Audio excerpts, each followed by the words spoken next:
하나님을 사랑하시면 우리 다 같이 아멘 하십시다. 네. 오늘부터 새로운 시리즈 설교를 시작하겠습니다. 출애굽기 20장을 통해서 십계명을 하나씩 21세기에 조명하고 적용해 보므로 은혜 받을까 합니다. 이 세상에 시공과 관계없이 오는 모든 사람들은 다른 법은 몰라도 오래전에 하나님께서 십계명을 주셨다는 사실은 다 알고 있습니다.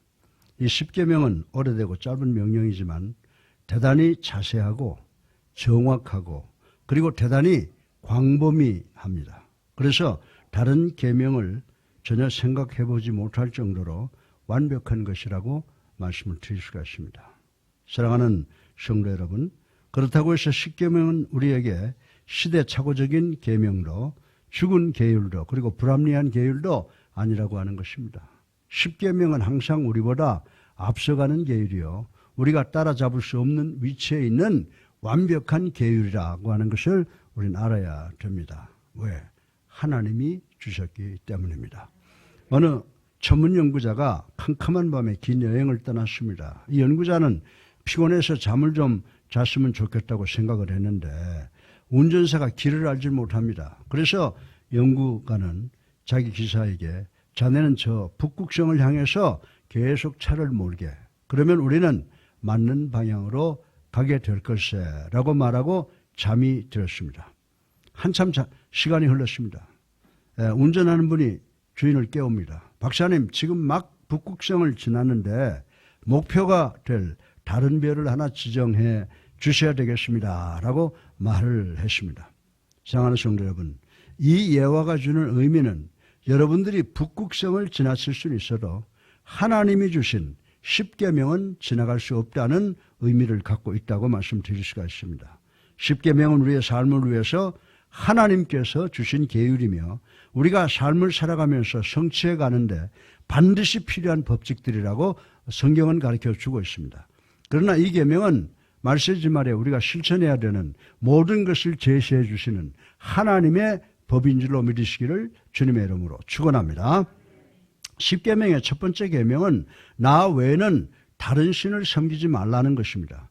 이 우주에서 가장 중요하고 귀한 사실은 하나님께서 존재하신다는 사실과 우리 모두가 그 하나님을 개인적으로 알 수 있다고 하는 사실인 것입니다. 반면에 이 세상에서 가장 슬픈 일은 이 세상의 많은 사람들이 아직도 하나님을 알지 못한다는 사실입니다.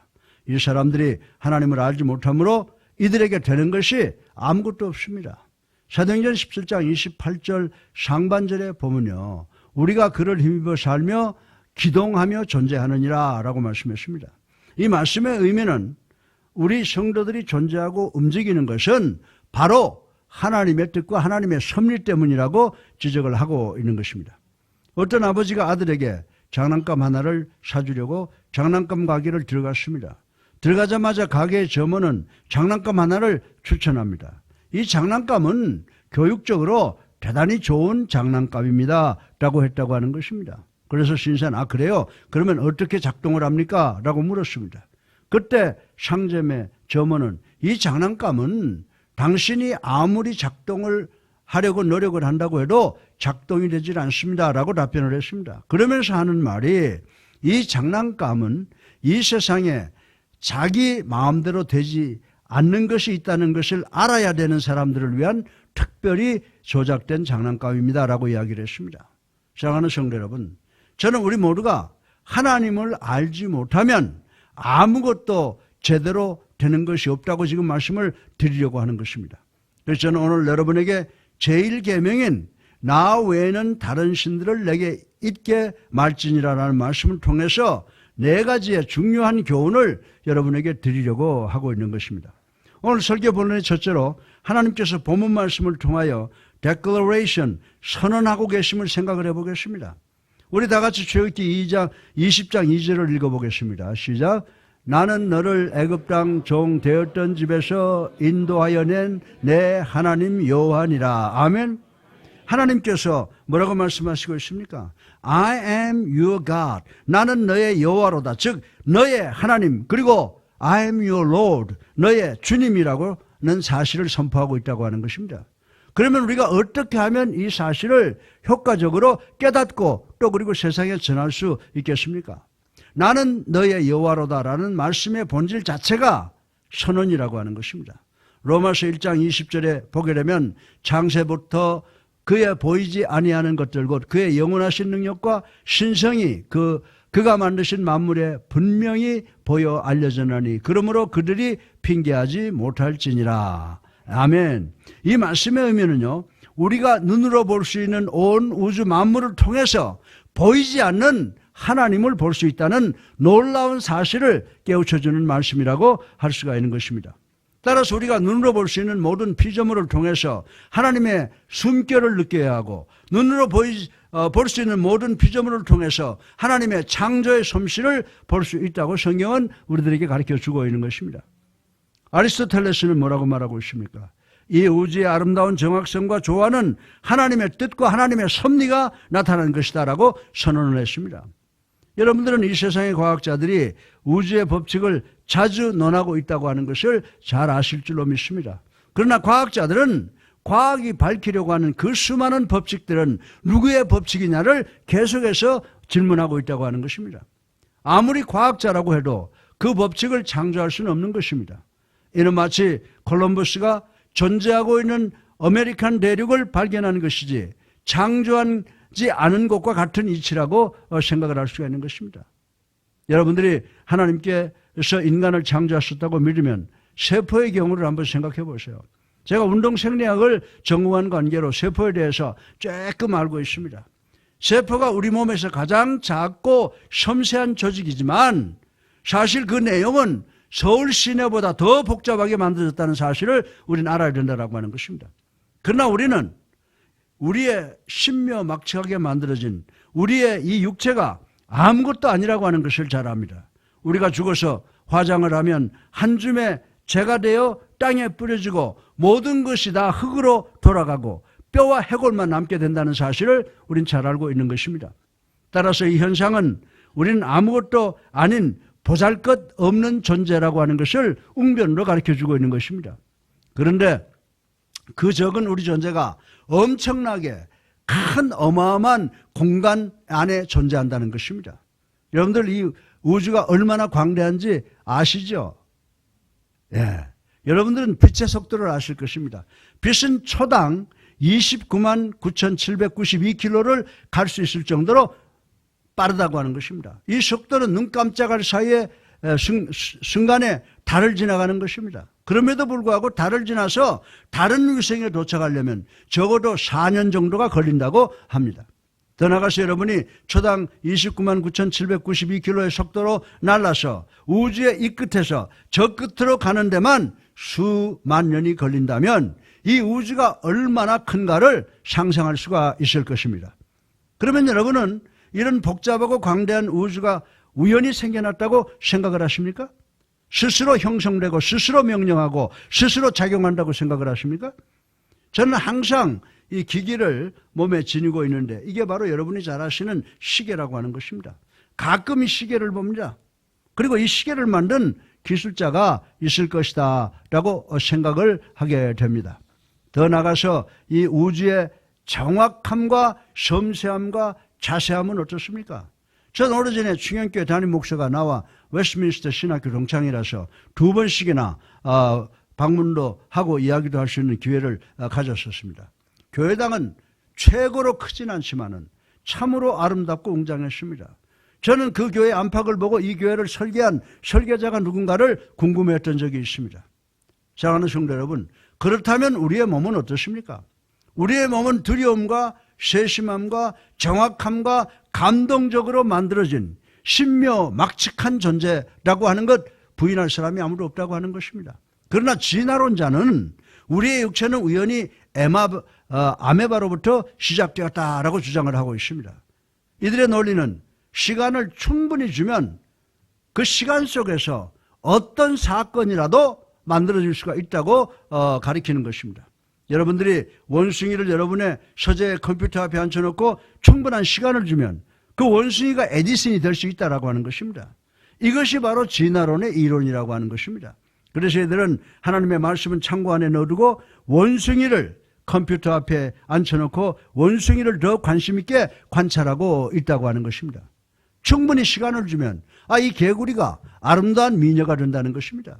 이렇게 되면 아무리 미녀라고 해도 키스하고 싶은 생각이 나지 않을 것이다 라고 생각을 해봅니다. 그런데 문제는 진화론자들은 우리 모두에게 이 이론을 믿으라고 윽박지르고 있는 것입니다. 사랑하는 성도 여러분, 그러나 저는 오늘 여러분에게 하나님의 위대한 창조를 말씀드리려고 하는 줄로 믿으시기 바랍니다.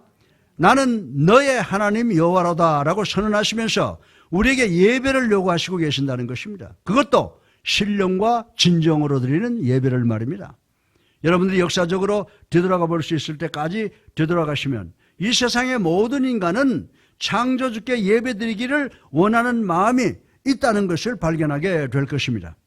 여러분들이 현재 지구의 반대편에서 원시적 생활을 하는 인간들도 누구에겐가는 예배드리고 싶어하는 욕구가 있다는 사실을 발견할 수 있을 것입니다. 여러분들이 어디를 가든지 우주적 욕구가 있으면 우주적 성취가 있다는 것입니다. 인간들이 배고픔을 느끼는 것은 우주적 욕구입니다. 이 욕구 때문에 하나님께서 이 지구상에는 고기와 쌀, 콩팥, 밀 등의 먹을 것들을 주시는 것입니다. 인간들이 목말라 합니다. 이 갈증은 우주적 욕구입니다. 그래서 하나님께서 우주적 성취로 시내와 샘물을 주고 물을 제공하시는 것입니다. 사람들은 인간과의 교제를 간절히 원하고 있습니다.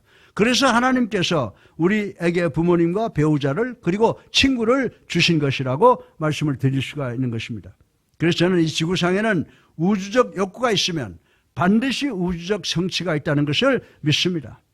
그러면 어느 시대 어느 곳에 살든지 모든 인간에게 하나님을 예배하려는 본능이 있다는 것을 어떻게 설명할 수가 있습니까? 제가 설명을 드리겠습니다. 성경에 보면 인간의 마음에는 영생복락을 추구하는 갈망이 누구에게든지 있다는 것입니다. 다윗 왕은 내 영혼이 하나님을 갈망하나이다 라고 고백을 했습니다. 따라서 세상의 모든 인간은 인간의 마음과 의식 속에 하나님에 대한 갈망이 있다는 것입니다. 그러나 하나님의 말씀에도 하나님께서 우리를 향해서 원하시는 선언이 있다고 성경은 가르쳐주고 있습니다. 성경은 하나님의 존재에 대해서 어느 것도 서로 상충되거나 중복되는 부분이 없다고 설명하셨습니다. 성경에는 나는 너의 하나님 여호와로다 라고 선포합니다. 태초에 하나님이 천지를 창조하셨느니라 라고 선포하셨습니다. 이 말씀에 대해서, 이 선포에 대해서는 철학과 이성과 논쟁이 있을 수가 없습니다. 변명이 있을 수가 없습니다. 단지 간단 명료한 설명과 명령만 있을 뿐입니다. 그리고 성경은 무신론에 대해서 논쟁을 하지 않습니다. 사실 무신론자에 대해 한마디로 일축하시고 계시다는 것입니다. 시편 53편 1절에 보게 되면 어리석은 자는 그의 마음에 이르기를 하나님이 없도다 하도다 라고 일축해버리고 맙니다. 만약에 인간이 이 사실을 부인하면 바보라는 것입니다. 어리석은 자, 즉 바보는 그 마음에 이르기를 하나님이 없다라고 한다라고 성경은 그 한마디로 일축을 해버리고 말하셨습니다. 인간들의 의식적 사고가 하나님이 없다고 선언할 뿐만이 아니라 인간들은 가끔 대단히 과학적이 되고 싶어합니다. 그리고 또 대단한 철학자가 되고 싶어하는 경향이 있다고 하는 것을 부인할 수가 없습니다. 이들은 그리스도인들에게 당신들은 믿음이라는 것을 내세워서 하나님이 계신다라고 맹목적으로 믿는다고 비난을 합니다. 이 말의 첫 번째 믿음이라고 하는 말은 맞습니다. 그러나 두 번째 맹목적 믿음이라는 말은 틀린 것입니다. 왜냐? 우리는 하나님께서 계신다는 것을 맹목적으로 믿는 것이 아니기 때문인 줄로 믿으시기 바랍니다. 우리 다 같이 히브리서 11장 1절을 읽어보십시다. 시작. 믿음은 바라는 것들의 실상이요 보이지 않는 것들의 증거니. 아멘이죠. 일반적으로 믿음은 뭐에 기인한다고요? 증거에 기인한다고 했습니다. 그러나 우리가 믿는 진정한 믿음은 증거를 초월하는 줄로 믿으시기 바랍니다. 믿음이 되기 위해서 그렇게 되어야만 합니다. 믿음은 스스로 최고의 증거가 됩니다. 왜냐하면 우리가 믿기 때문입니다. 하나님께서 저와 여러분 모두에게 믿음에 반응하게 창조하셨다고 하는 것 여러분 다 아실 줄로 믿습니다. 여러분이 어디에 반응합니까? 여러분의 눈이 빛에 반응하죠? 여러분의 귀가 소리에 반응하죠? 예, 여러분의 눈과 귀가 빛과 소리에 반응하듯이 여러분의 영은 어떻습니까? 여러분의 영은 바로 하나님께 반응하도록 만들어진 줄로 믿으시기를 주님의 이름으로 축원합니다. 그래서 이 믿음은 맹목적인 믿음이 아니고 이성적인 믿음이라고 하는 것입니다. 모든 사람은 다 믿는 사람입니다.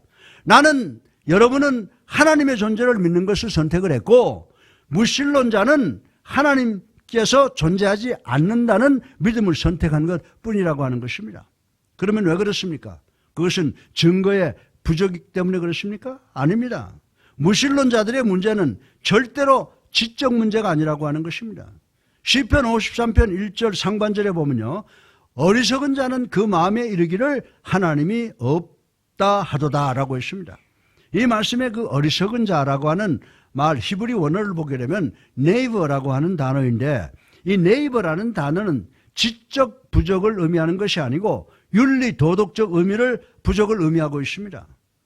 그러면 시편 53편 1절을 다시 해석한다면 무슨 말일까요?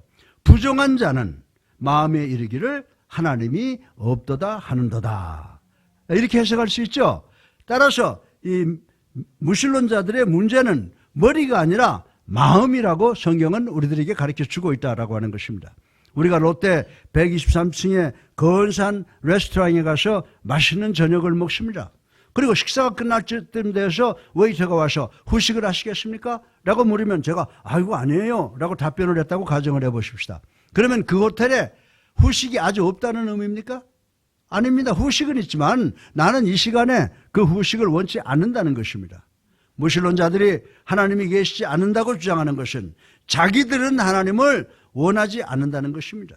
그러나 우리 하나님께서는 본문을 통하여 나는 너의 하나님 여호와다라고 declaration, 선포하심을 우리 그리스도인들은 반드시 깨달으시기를 주님의 이름으로 축원합니다.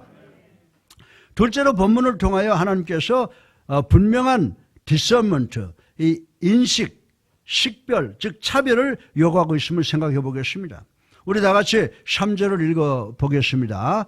3절 시작. 너는 나 외에는 다른 신들을 내게 두지 말라. 아멘. 여기서 보면 하나님을 부인하는 것을 그 말뿐만이 아니라 하나님 자신을 다른 잡신과 경쟁 대상으로 비교하는 것을 완벽하게 거부하신 모습을 우리는 이 말씀을 통해서 볼 수가 있다고 하는 것입니다. 우리 주변에 보면 어떤 사람은 하나님을 믿지 않는 사람이 있습니다. 그리고 어떤 사람은 잘못된 신을 믿는 사람이 있습니다. 또 어떤 사람은 너무나 많은 신을 믿는 사람들이 있다라고 하는 것입니다. 히랍 사람들은 3만여 개의 신을 믿습니다. 인도에 가면 사람들은 굶어 죽는데 손은 신이라 해서 일도 안 시키고 잘 먹이고 모시는 것을 보았습니다. 여러분들은 거의 모든 것을 신으로 만들 수가 있다는 것입니다. 우리 그리스도인들은 자신들은 우상 숭배자가 아니라고 분명하게 부인하는 경우가 있을 것입니다. 그러나 사랑하는 성도 여러분, 우리 모두는 어쩌면 우상 숭배자인지도 모르겠습니다. 성경을 보면 사람들이 육신의 즐거움을 하나님보다 더 즐기며 더 사랑하면 쾌락이 우리들의 신이 된다고 분명히 말씀을 했습니다. 욕심이 우상이라고 했습니다. 어떤 사람은 돈을 하나님보다 더 사랑합니다. 여러분이 그 무엇이든지 하나님보다 더 사랑하는 것이 있으면, 여러분이 그 무엇이든 하나님보다 더 두려워하는 것이 있으면, 그리고 여러분이 그 무엇이든지 하나님보다 더 신뢰하는 것이 있으면 그 말이 바로 나 외에 다른 신을 섬기지 말라는 말씀에 저촉되는, 위배되는 말씀이라고 하는 사실을 우리는 알아야 된다라고 하는 것입니다. 하나님께서는 나보다 먼저 되는 것, 우선하는 것은 없다. 내가 최고다. 나는 최고를 원한다. 라고 하나님의 말씀을 통해서 우리에게 주장을 하고 계십니다. 여러분들 인지한다, 식별한다라고 하는 것은 대단히 중요합니다. 여러분들은 좋은 것과 나쁜 것, 선한 것과 악한 것, 아름다운 것과 추한 것, 그리고 정한 것과 부정한 것을 인지하는, 식별하는 능력을 반드시 가져야만 됩니다. 그래서 선을 따라야 되고 악을 거부할 수 있어야 한다고 성경은 우리들에게 가르쳐주고 있는 것입니다. 오늘 본문 출애굽기 20장 1절에 너는 나 외에 다른 신들을 내게 있게 하지 말아라 라고 말씀했습니다. 어느 서적을 보니까 어떤 어부가 고기를 잡고 집에 돌아가서 그물을 예배했다는 스토리가 기록되어 있는 것을 보았습니다. 이 현상은 사람들은 자신의 사업을 예배하는 경우가 상당히 많다는 것입니다. 또 저는 이런 사람을 만나본 경험이 있습니다. 이런 사람과 대화할 때 당신이 무엇이 당신을 지원합니까? 라고 물으면 내 직장이죠. 내 사업이 나를 지원합니다. 라고 답변하는 것을 듣게 됩니다. 이런 사람은 한마디로 우상을 섬기는 사람이라고 말씀을 드릴 수가 있는 것입니다. 어떤 소년이 식빵을 사가지고 옵니다. 그때 그 유전주일학교 선생님이 그를 보고 야 어디서 빵을 사가지고 오냐? 라고 물었습니다. 이 소년은 식료품에서 사가지고 옵니다. 라고 했습니다. 이 선생님은 식료품점은 어디서 식빵을 가지고 오는가? 라고 물었습니다. 이 소년은 제빵 공장에서 가져오겠지요? 라고 답변을 했습니다. 선생님은 또 그러면 제빵 공장은 빵을 어떻게 만들지? 라고 묻습니다. 이 소년은 밀가루로 만들었겠지요? 선생님은 밀가루는 어디서 가지고 왔지라고 묻습니다. 소년은 제분소에서 가지고 왔겠지요? 라고 답합니다. 선생님은 또 소년에게 제분소는 어떻게 밀가루를 만들지라고 물었습니다. 그때 그 소년은 밀을 가지고 만들지요? 라고 했습니다. 선생님은 그때 그 밀은 어디서 가지고 왔을까라고 물었습니다. 소년은 아이고 선생님 농부에게서 가져왔겠지요? 라고 합니다. 그러면 그 밀을 햇빛과 비를 주셔서 키우시는 분은 누구실까라고 물었습니다. 그때 하나님이시죠? 라고 답변을 했습니다. 그래서 이 연희중학교 선생님은 그 아이에게 내가 다시 한번 물을게. 어디서 빵을 가지고 오지? 라고 물었습니다. 그때 그 소년은 만면의 미소를 띄우면서 하나님께서요 라고 답변을 했다고 하는 재밌는 이야기가 있습니다. 사랑하는 성도 여러분, 여러분의 직장이 사업이 여러분의 삶을 지원한다고 생각하지 마세요. 하나님께서 여러분의 삶을 책임지시고 지원하시는 줄로 믿으시기를 주님의 이름으로 축원합니다. 우리를 생각하게 하고 움직이게 하고 존재하게 하시는 분은 하나님이시라고 성경은 이야기를 하고 계시는 것입니다. 여러분이 무엇이든지 간에 하나님보다 더 두려워하고 하나님보다 더 믿고 그리고 하나님보다 더 사랑한다면 여러분과 저는 우상 숭배자라고 성경은 이야기를 하고 있습니다. 하나님께서는 나는 그 어느 잡신과도 내 영광을 나누지 않겠다라고 인식하시고 식별하셨음을 믿는 우리 모두가 되시기를 주님의 이름으로 축원합니다. 세 번째로 하나님께서 강하게 디맨딩 요구하심을 생각해 보겠습니다. 우리 다 같이 출애굽기 20장 2절을 한번 읽어보겠습니다. 나는 너를 애굽 땅 종되었던 집에서 인도하여 낸 내 하나님 여호와니라. 아멘이죠. 예. 이 말씀을 우리 모두가 하나님을 절대자로 유일무이하신 분이요 우리 생명의 주인이시며 우리의 삶의 주관자로 믿으라고 강하게 요구하고 계신다는 겁니다. 이 말씀이. 만약에 하나님께서 우리의 창조주이시며 생명의 주인이시고 삶의 주관자이시라면 이 사실이 우리로 하여금 뭘 요구한다고 생각하세요?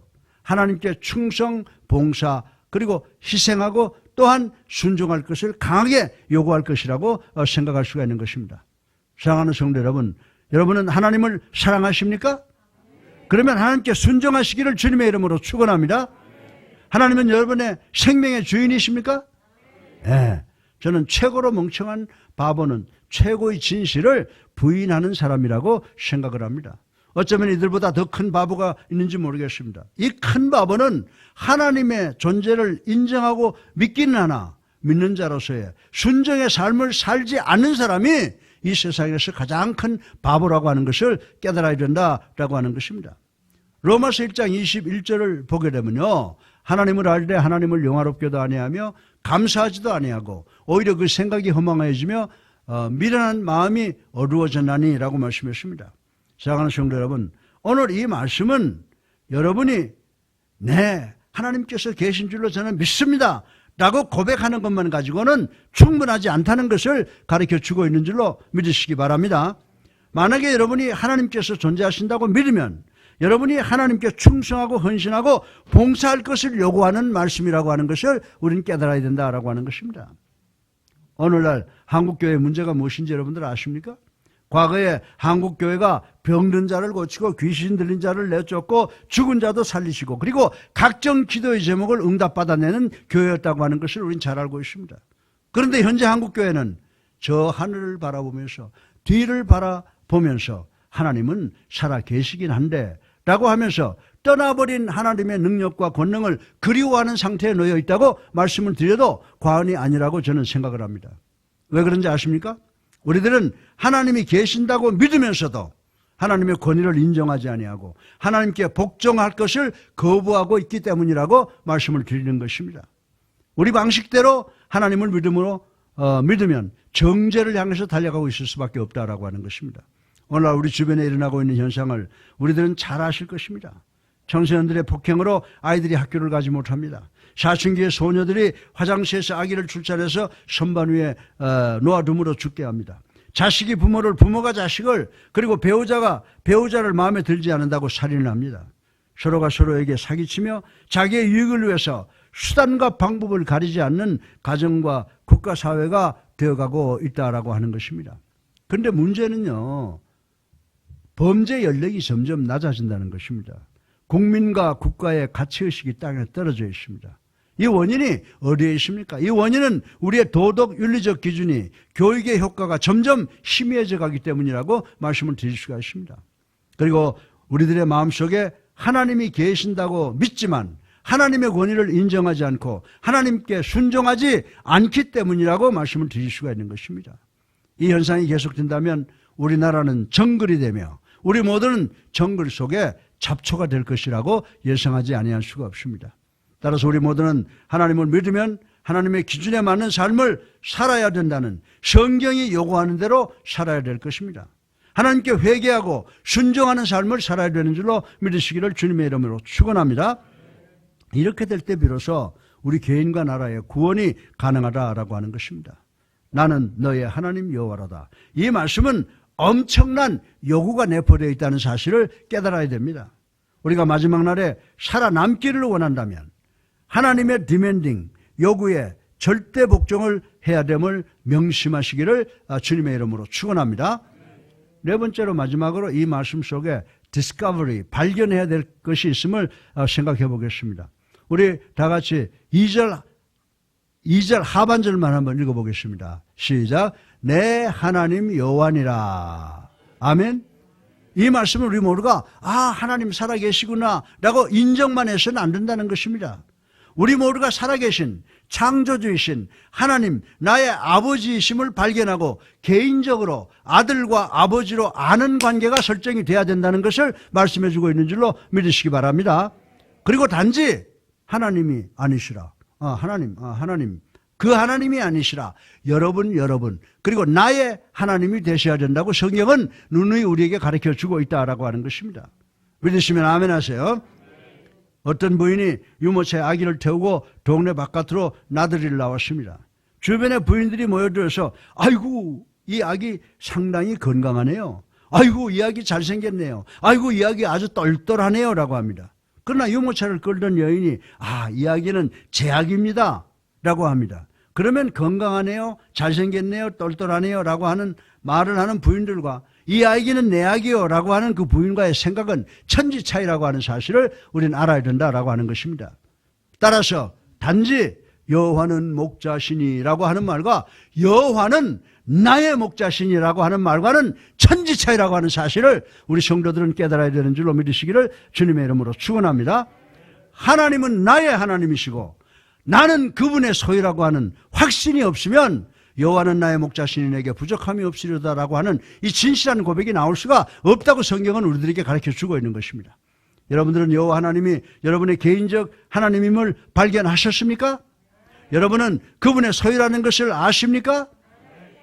아니면 이분은 그저 하나님이십니까? 우리가 알아야 되는 최고의 진리는 영원 분별하신 이 하나님을 여러분이 개인적으로 알 수 있다고 하는 특권을 항상 감사해야 되는 줄로 믿으시기 바랍니다. 그러면 여러분들이 어떻게 하나님을 개인적으로 발견할 수가 있습니까? 먼저 여러분이 하나님께 순종하는 마음으로 나와야 되는 줄로 믿으시기 바랍니다. 제가 자주 말씀드렸죠. 나 이 성경 좀 자주 읽고 다 확실하게 이해한 다음에 순종할 거예요. 이해가 안 돼요. 이해할 수가 없어요. 우리 머리는 하나님 말씀 이해할 수가 없어요. 그러나 하나님 순종하겠습니다. 그러면 그다음부터 말씀이 내 머리로 내 마음으로 옮겨지고 손발로 옮겨지는 줄로 믿으시기를 주님의 이름으로 축원합니다. 우리 다 같이 마태복음 11장 25절을 읽어보겠습니다. 시작.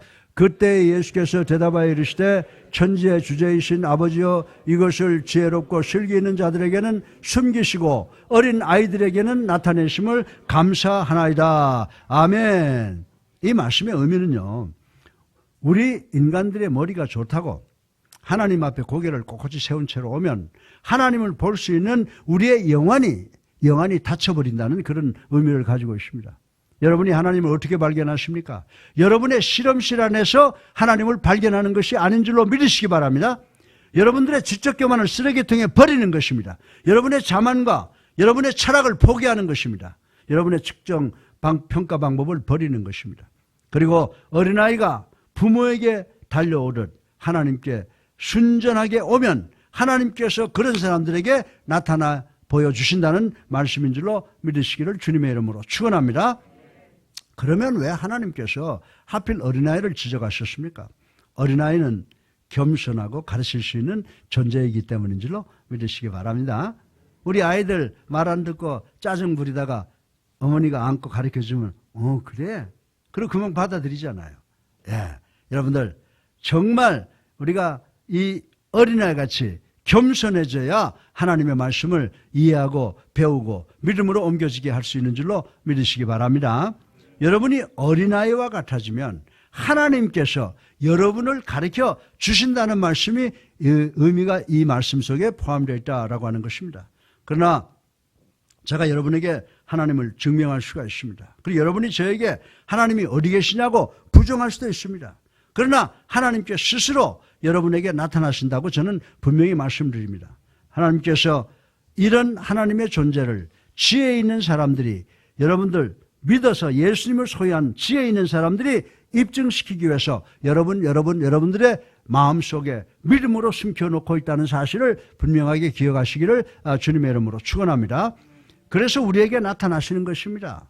하나님께서 우리에게 나타나시는 방법은 성령의 역사로 하나님의 말씀을 통해서 계시해 준다고 성경은 누누이 설명하고 있습니다. 그래서 여러분이 하나님을 발견하시기를 원하시면 먼저 어린아이처럼 하나님께 순종으로 나아가야 되는 줄로 믿으시기 바랍니다. 그리고 여러분 모두가 하나님 앞에서 신실해야 됩니다. 여러분은 신실하게 하나님 나라와 하나님의 의를 찾아야 됩니다. 여러분은 하나님에 대한 허기와 갈증이 있어야 됩니다. 에레미야 29장 13절을 보게 되면 뭐라고 말씀했습니까? 너희가 온 마음으로 나를 구하라. 나를 찾을 것이요 나를 만나리라. 아멘. 예. 여러분들이 매주 교회 오면서 습관에 의해서, 교회 안 가니 좀 섭섭하고 해서 습관에 의해서 오고 반신반의하면서 온다면 여러분은 매주 빈 마음으로 허망하게 돌아가게 된다고 하는 것입니다. 그러나 여러분이 전심을 다해서 하나님을 찾는 깨끗한 마음과 가난한 마음으로 교회에 오신다면 하나님, 이 불쌍한 허기진 마음이 당신의 사랑과 은혜로 채워지기를 원합니다 라는 마음으로 나온다면 하나님께서 여러분의 마음속에 엄청난 발견을 주실 줄로 믿으시기 바랍니다. 우리 다같이 마태복음 5장 8절을 읽어보겠습니다. 시작. 마음이 청결한 자는 복이 있나니 그들이 하나님을 볼 것이며. 아멘. 예. 또한 이 말씀을 여러분들이 하나님의 말씀대로 믿으면, 행하면 여러분은 하나님을 발견할 수 있다고 오늘 말씀을 해주고 있는 것입니다. 사랑하는 성도 여러분, 하나님께서 당신의 모습을 이 책, 즉 성경 하나님의 말씀을 통해서 나타내시고 계십니다. 하나님께서 여러분으로 하여금 하나님을 발견하기 위해서 유일하게 주신 책이 바로 이 성경책인 줄로 믿으시기를 주님의 이름으로 축원합니다. 이 책에 있는 하나님의 말씀은 절대로 상충되거나 아니면 중복이 되는 것이 전혀 없습니다. 여러분들이 하나님을 알고 발견하기를 원한다면 이 성경책을 통해, 계시를 통해서 하나님을 알게 되고 하나님을 발견하게 되는 줄로 믿으시기 바랍니다. 그래서 로마서 10장 7절에 보면요, 그러므로 믿음은 들음에서 나며 들음은 그리스도의 말씀으로 말미암았느니라. 아멘. 예. 그러면 하나님께서, 하나님의 말씀이 우리에게 하신 말씀이 뭡니까? 요한복음 14장 6절에 보면은 우리 같이 한번 읽어보실까요? 시작. 예수께서 이르시되 내가 곧 길이요 진리요 생명이니 나로 말미암지 않고는 아버지께로 올 자가 없느니라. 아멘. 여러분은 하나님께서 여러분에게 나타나시기를 원하십니까? 여러분에게 보여주시기를 원하십니까? 그러면 예수님을 여러분의 구세주로 살아계신 하나님의 아들로 믿고 영접하고 세례받으시기를 주님의 이름으로 축원합니다. 이렇게 되면 여러분은 나는 내 하나님 여호와로다 라는 이 말의 의미를 완전하게 깨달을 수가 있게 되는 것입니다. 여러분이 여호와 하나님께로 나오는 길은 오직 예수 그리스도를 통한 길밖에 없다고 하는 것입니다. 예수님께서 나는 길이요라고 하셨는데 이 말씀의 의미는 내가 없이는 너희들이 갈 길이 없다는 것입니다. 내가 진리라고 하는 것입니다. 이 말씀의 의미는 내가 깨달음이 없고 발견이 없다는 것입니다. 나는 생명이라고 했습니다. 이 말씀의 의미는 내가 없이는 진정한 삶이 없다는 것입니다. 예수님께서 나는 길이요 진리요 생명이니 나로 말미암지 않고는 아버지께로 올 자가 없느니라 라고 하시므로 우리 주님께서 참 진리, 궁극적인 진리심을 디스커버리, 발견해야 된다고 선포하고 계심을 명심하시는 여러분 되시기를 주님의 이름으로 축원합니다. 오늘 결론으로 이 예화를 드리고 이 제1계명에 대한 설교를 마치겠습니다. 미국 개척시대의 사람들의 염원은 미국 동서부 횡단철도를 건설하는 것이었습니다. 이 철도의 시작은 동쪽의 주와 서쪽 주가 동시에 건설을 시작을 해서 서로 가까워지기 시작을 했습니다. 동서의 철도공사가 뉴멕시코에 와서 서로 만났고 거기서 횡단철도 마지막 침목에 마지막 못을 박는데 그것을 기념하기 위해서 엄청난 행사가 준비되고 있었다고 합니다. 주지사들이 나오고 의회 의원들과 수많은 시민들이 나왔습니다. 그들은 마지막 못을 박기 위해서 은색깔로 된 해머, 큰 해머를 준비했습니다. 그리고 황금 색깔의 대못을 준비했습니다. 뉴멕시코 주지사가 음색 하마로 미국 횡단철도의 마지막 침목에 마지막 금색깔의 대못을 꽝꽝 박았습니다. 주지사가 음색 하마로 마지막 침목에 엄청난 큰 못, 금못을 박는 것을 마쳤을 때 드디어 동서가 이어졌습니다. 그것에 있는 모든 사람들이 다 이루었다. 다 이루었다. It is finished라고 하는 감격의 환성을 질렀다고 하는 것입니다. 전 이 스토리를 읽으면서 골고다 언덕 위에 예수님의 십자가의 사건을 곰곰하게 생각해 봤습니다.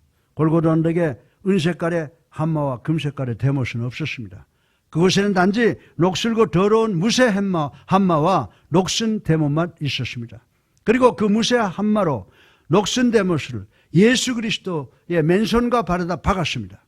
그것에 금에 해당되는 것이 있었다면 그것은 예수님께서 여러분과 나를 위해서 방울방울 흘리시는 보혈이었습니다. 은혜에 해당되는 것은 예수님의 고통의 땀 방울뿐이었습니다. 못 박는 일이 끝났을 때 예수님께서 고개를 떨어뜨리고 다 이루었다. 다 이루었다. It is finished 라고 하는 말씀을 남기고 절명하셨다고 하는 사실을 우린 잘 알고 있습니다. 저는 이 사실을 생각하면서 예수님께서 한 손을 들어서 하나님의 손을 잡으시고 또 다른 손을 내려 우리 죄인의 손을 잡아주심으로 그분의 십자가의 보혈을 통해서 죄인 인간과 하나님과의 화해를 완성시킨 모습을 볼 수가 있었습니다. 사랑하는 성도 여러분, 여러분들이 사다리를 타고 엘리베이터를 타고 혹은 로켓을 타고 올라가서 하나님을 만나고 하나님을 알고 하나님을 발견하는 것이 아닙니다. 여러분들이 하나님을 알게 되는 유일한 방법은 철도 연결과 같은 예수 그리스도의 십자가의 속죄 은혜를 통해서만 만나게 되고 알게 되고 예수님을 여러분의 구세주로 받아들이게 되는 줄로 믿으시기 바랍니다. 하나님을 아는 길은 나는 내 하나님 여호와로다 라는 말씀의 선포, 식별, 요구 그리고 발견을 통하여 예수님을 여러분의 구세주로 살아계신 하나님의 아들로 믿고 영접하고 그분을 의지하는 길밖에 없음을 명심하시는 우리 예수랑교 성도님들 되시기를 주님의 이름으로 축원합니다.